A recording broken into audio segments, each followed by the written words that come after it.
त्या मागण्या अनेक आहेत, वर्षानुवर्ष त्या मागण्या आणि त्या आश्वासनं आणि म्हणून त्याचा त्या ठिकाणी हा जो काही सगळं प्रकार दिसतो हा खूप दिवसाचा जटिल प्रश्न हा त्या ठिकाणी आहे आणि त्याचा परिणाम म्हणून हे अशा पद्धतीचं उपोषण त्या ठिकाणी होतंय. पहिली माझी कळकळीची विनंती आहे की आंदोलन चालू ठेवा, फक्त जेवण करून आंदोलन करा ना.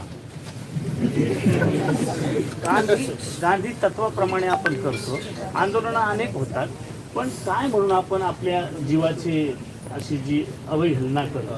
आंदोलन केलं असतं तुम्ही आजपर्यंत आलेच नसते. नाही, असं नाही होत, असं नाही होत. अनेक ठिकाणी आंदोलनं केली जातात.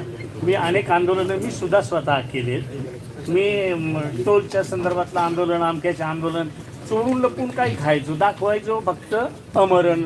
तर तुम्ही ज्या आता प्रकृत्या जर बघितल्या तर एवढी वाईट अवस्था आपल्या शरीराची करू नये अशी माझी अगदी हात जोडून त्या ठिकाणी आपल्याला विनंती आहे.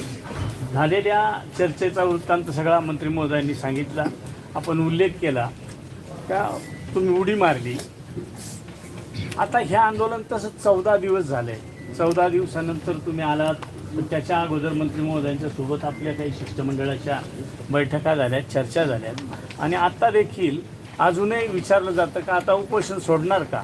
आम्ही विनंती तर करतोयच, कारण जे काही मुद्दे 12-14 मुद्दे आहेत ते त्यांनी ते समजणार आहेत, ते आपल्यापेक्षा म्हणजे आमच्यापेक्षा तरी वेल क्वालिफाईड आहेत, त्याच्यामुळे त्यांनाही माहीत आहे.